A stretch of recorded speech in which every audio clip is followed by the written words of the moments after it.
All right, we're back. We were back from powder coat, and we got a little bit of assembly done. Actually, we got a lot of assembly done.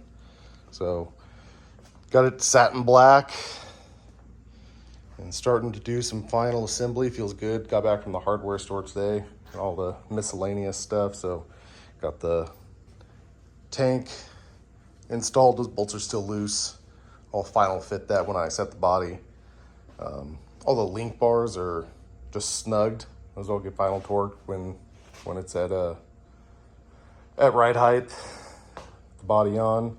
Got the rear end all built out. Everything torqued. Brake lines installed. Just got the finished installing the fuel line. It's all hard line, stainless, along with the brake line kit from Roadster Shop. Fits pretty nice. So, just got done torquing what I could up here, ball joints, tie rods, snugged all the control arms. That way they won't move around.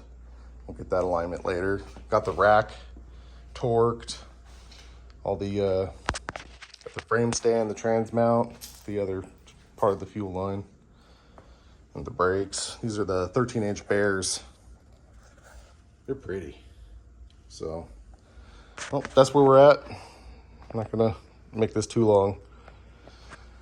Just gonna keep working. You know, you got 30 minutes, put it in. It's 30 minutes down. At the end of the week, that time adds up. Have a good one, guys. Stay working.